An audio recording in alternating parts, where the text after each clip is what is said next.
Assalamualaikum warahmatullahi wabarakatuh. Selamat sore, Bapak Wahyudi M.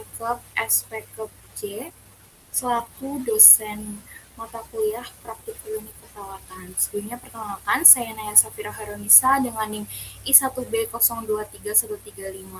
Di sini akan mempresentasikan asuhan keperawatan yang sudah saya buat saat praktik klinik keperawatan di RSUD Dr. Gutang Taruna Batra.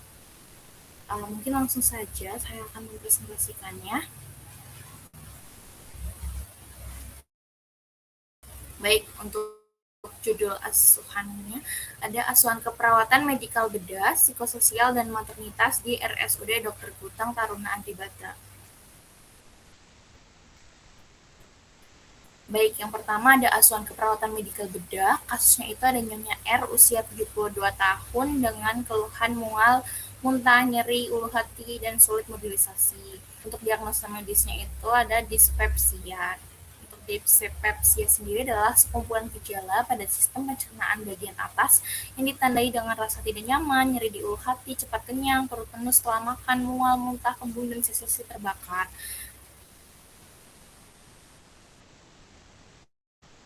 Baik, untuk pengkajiannya itu yang pertama dari riwayat kesehatannya. Untuk keluhan utamanya sendiri, pasien mengeluh lemas, mual, adanya nyeri saat menelan, dan nyeri ulu hati dengan rincian sebagai berikut. Untuk PQRST-nya, yang pertama ada P, itu kadang-kadang setelah makan, lalu ada Q-nya itu nyeri, dari pasien sendiri tidak menyebutkan nyerinya seperti apa, jadi saya tuliskan nyeri, lalu R tempatnya itu di perut bagian atas, lalu untuk S skalanya itu 5 dari 10, dan untuk T-nya rasanya itu hilang timbul. Lalu untuk riwayat penyakit sekarang, pasien mengatakan mual muntah setiap kali makan sejak seminggu lalu sebelum masuk rumah sakit. Lalu untuk riwayat penyakit dahulunya itu riwayat opnam 3 kali dengan penyakit tipes, batu ginjal, dan histerektomi. Lalu untuk riwayat penyakit keluarganya itu ada diabetes mellitus seperti itu. Lalu untuk pola fungsional kesehatannya, dari persepsinya itu pasien mengatakan pasien itu cemas terkait kondisi sakitnya dan memikirkan biaya keluarga. Lalu untuk nutrisi dan metabolik sebelum sakit, dari pasien mengatakan makannya itu 3 kali sehari, namun saat sakit hanya 2 kali sehari dan sedikit karena mual itu. Lalu untuk eliminasinya itu pasien mengatakan sebelum sakit BAB dan BAK itu lancar 2 kali sehari, namun saat sakit itu sering BAK, dan pada saat pengkajian saya tanya sudah BAB.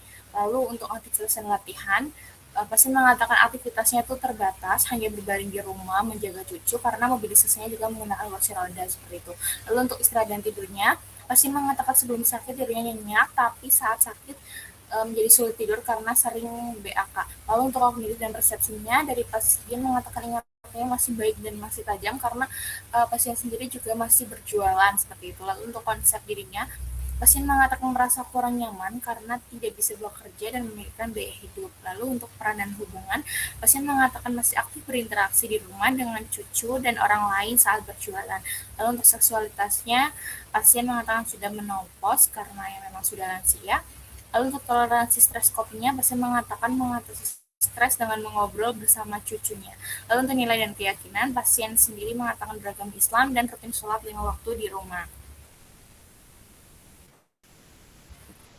Baik, untuk selanjutnya ada pemeriksaan fisik, penunjang, dan pengobatan. Untuk pemeriksaan fisiknya sendiri, keadaan pasien itu kompos mentis, lalu postur tubuhnya normal. Lalu untuk tanda vitalnya, tekanan darahnya 149 per 85, lalu untuk nadinya 58 kali per menit, suhunya 36 derajat, dan oksigennya itu 98%. Lalu untuk kepala dan lehernya itu normal, bersih, simetris, tidak ada lesi atau benjolan. Giginya juga rapi, lidahnya merah muda, dan leher pun tanpa pembekakan seperti itu. Lalu untuk toraksnya simetris, abdomennya juga simetris, warna merata dan tidak ada luka. Lalu untuk ekstremitasnya ulkus kaki di bagian kanan dan nyeri saat digerakkan. Lalu untuk genitalianya tidak terpasang kateter urin. Lalu untuk pemeriksaan penunjukannya itu ada radiologi, fototoraks dengan hasil yang pertama itu ada penebalan pleural spes, lalu ada kardiomegali, lalu ada cefalisasi. Tapi tidak tampak efusi pleura masif dan tidak tampak pneumotoraks serta diafragma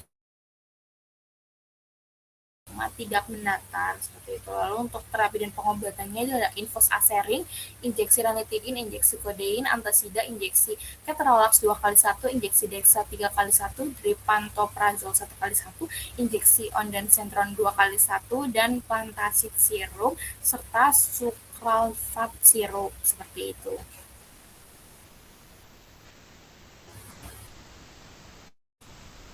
Lalu untuk diagnosis keperawatan yang saya ambil, yang pertama itu ada nausi dengan kode D0076, dan yang kedua ada nyeri akut dengan kode D0077, dan yang ketiga ada gangguan mobilitas fisik dengan kode D0054. Ini untuk analisa data dan diagnosisnya.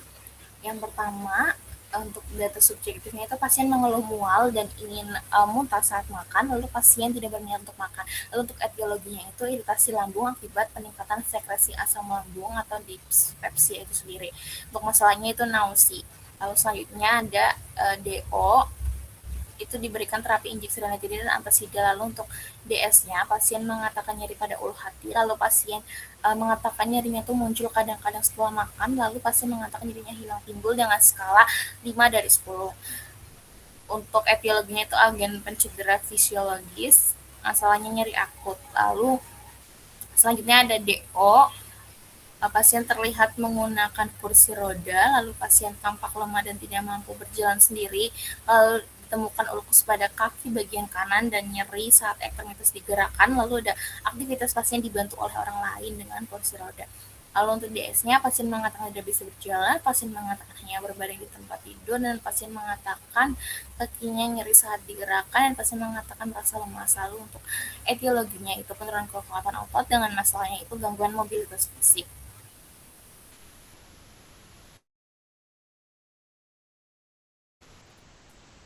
Ini untuk intervensinya untuk nursing care plan.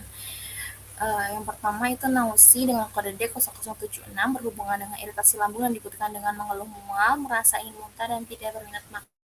Lalu untuk tujuannya ini, tingkat nausi menurun dengan kode L08065 setelah dilakukan intervensi keperawatan selama 3 kali 24 jam, maka tingkat nausi menurun dengan kriteria hasil perasaan ingin muntah menurun. Lalu untuk intervensinya itu manajemen mual dengan kode I03117. Untuk observasinya itu bisa dengan identifikasi pengalaman mual, lalu ada identifikasi isyarat nonverbal, lalu ada identifikasi dampak mual terhadap kualitas hidup, dan identifikasi faktor penyebab mualnya. Lalu yang selanjutnya ada nyeri akut dengan kode D0077 berhubungan dengan agen pencedera fisiologis, dibuktikan dengan pasien nyeri pada ulu hati dan sakit pada kakinya.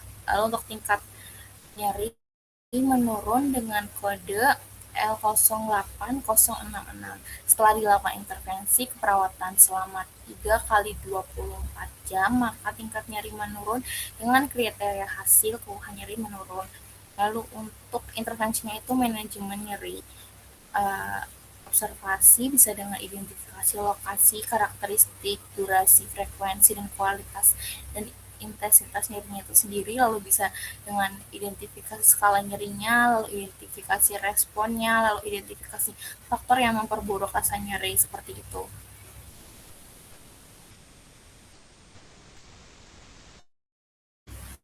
Lalu selanjutnya ada intervensi untuk gangguan mobilitas fisik berhubungan dengan penurunan kekuatan otot, dibuktikan dengan pasien mengeluh sulit menggerakkan ekstremitas dan pasien juga menggunakan kursi roda.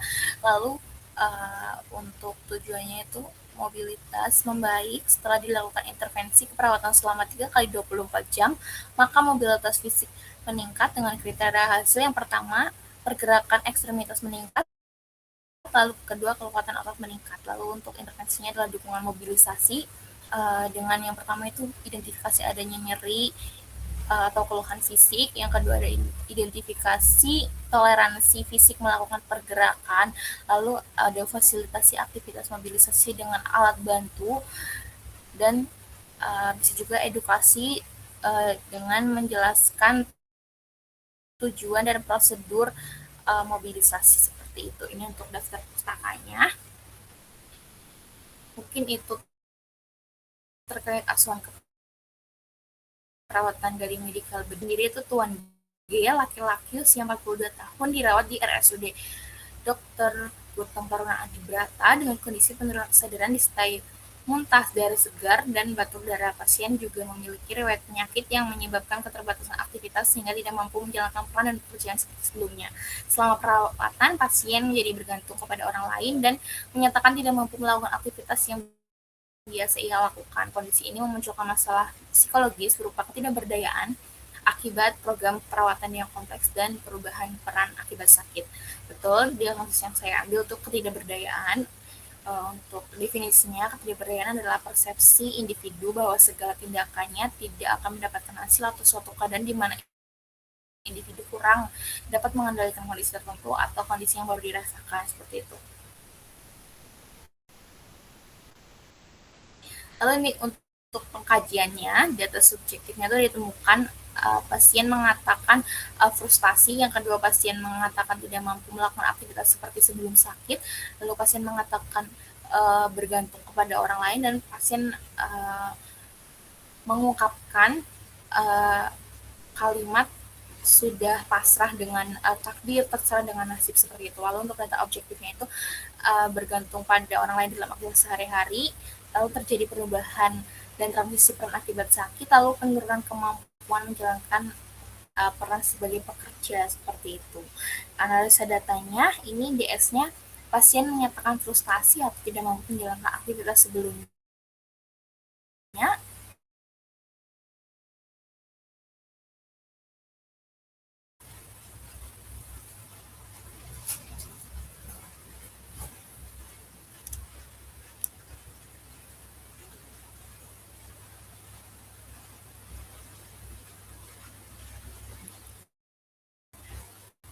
Mohon maaf Bapak, izin melanjutkan, tadi ada kendala sedikit.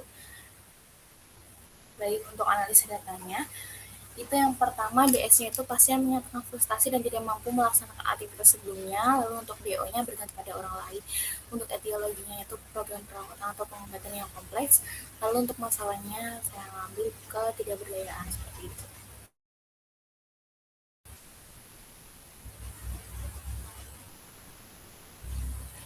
Ini untuk intervensinya, ketidakberdayaan berhubungan dengan program perawatan atau pengobatan yang kompleks dibuktikan dengan pasien mengatakan tidak mampu menjalankan aktivitas sebelumnya dan bergantung pada orang lain. Lalu untuk tujuan yang kita hasilnya, keberdayaan meningkat. Setelah dilakukan intervensi keperawatan selama 3 kali 24 jam, maka keberdayaan meningkat dengan hasil ketergantungan pada orang lain menurun.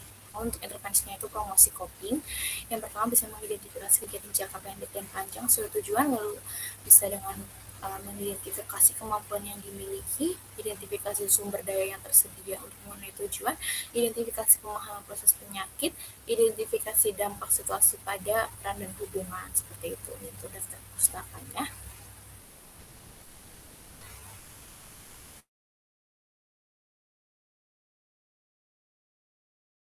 Perawatan maternitas. Untuk kasusnya ini, Nyonya A usia 25 tahun dengan postpartum hari pertama pasca operasi sesio kaisare di RSUD Dr. Gutang. Lalu pasien mengeluh nyeri hebat pada abdomen bagian bawah di area luka operasi dengan skala 10/10 dan bersifat terbaring dan miring perlahan serta takut jahitan terbuka saat mobilisasi. Selain itu, pasien mengatakan kehamilan. Untuk pengertian sesio sesara sendiri itu adalah tindakan pembedahan untuk melahirkan janin melalui sayatan pada dinding abdomen dan uretan atau beresiko bagi ibu maupun janin.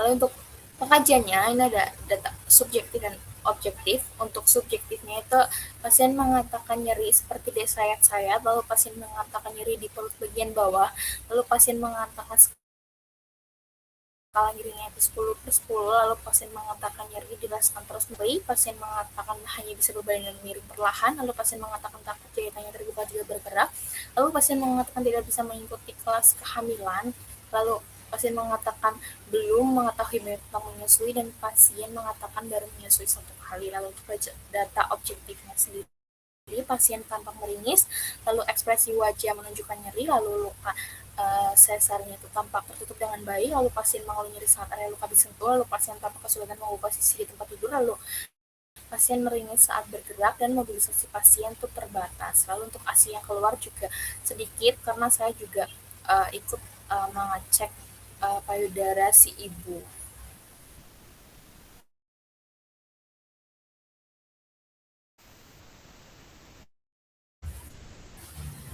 Data dan diagnosanya dari DS pasien mengatakan nyeri seperti disayat-sayat skala 10/10, lalu untuk DO-nya meringis, lalu luka SC tutup dengan baik tapi nyeri saat disentuh.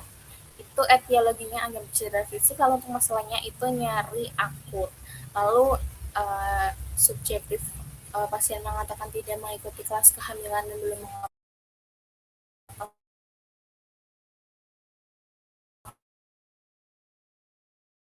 mengetahui banyak tentang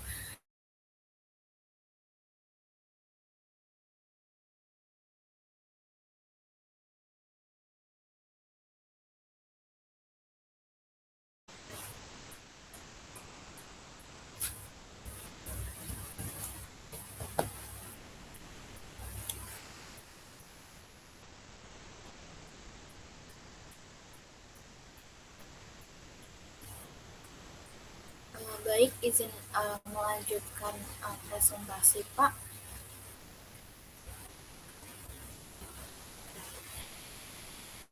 Yang pertama itu ada analisa data dan diagnosis. Uh, Tadi yang kedua, untuk DS-nya itu pasien mengatakan tidak mengikuti kelas kehamilan dan belum mengetahui banyak tentang menyusui. Lalu untuk etiologinya itu kurang terpapar informasi, masalahnya defisit pengetahuan. Lalu untuk DS ketiga itu ada pasien mengatakan belum bisa bergerak bebas karena nyeri di perut bagian bawah, lalu pasien mengatakan takut jahitannya terbuka jadi bergerak. Lalu untuk objektifnya sendiri, pasien tampak kesulitan berubah posisi di tempat tidur, lalu untuk ekspresi wajah dari pasien juga meringis saat bergerak. Lalu untuk etiologinya nyeri, masalahnya itu gangguan mobilitas fisik.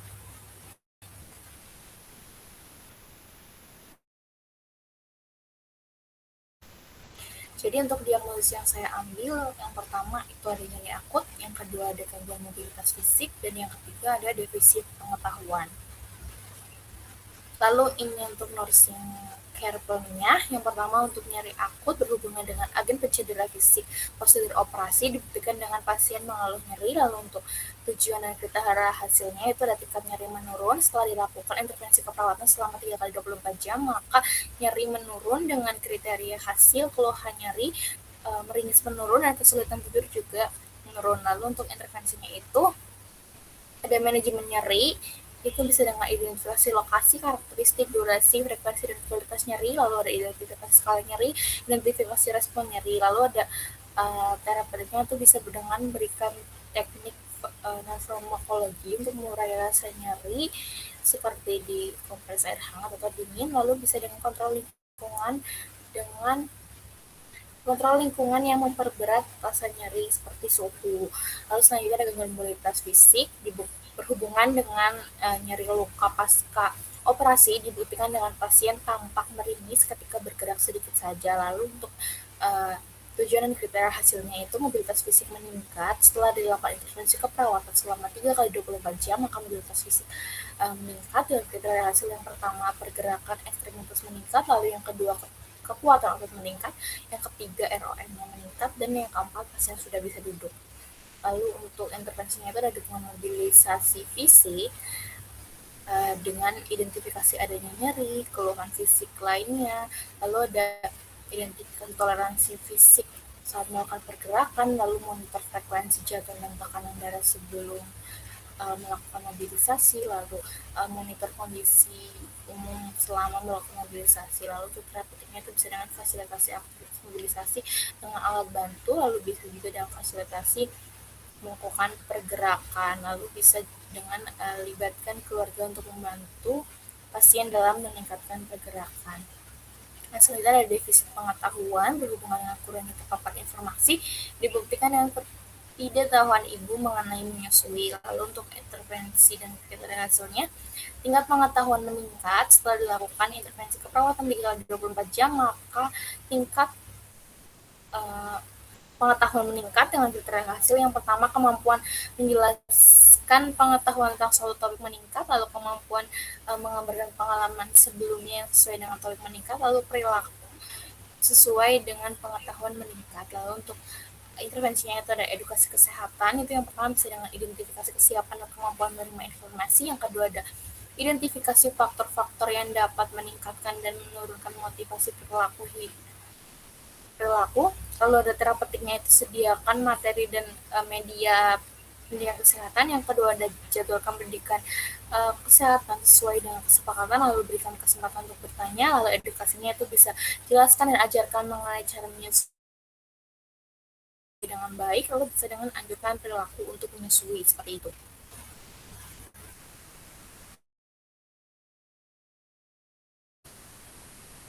Baik, sudah selesai. Mungkin hanya itu yang dapat saya sampaikan, Bapak. Maaf jika di akhir tidak ada uh, muka saya tidak tertera karena tidak tahu kenapa error ya Pak, ada tulisan kamera unviable seperti itu, mohon maaf. Mungkin cukup presentasi dari saya, kurang lebihnya mohon maaf. Terima kasih. Wassalamualaikum warahmatullahi wabarakatuh.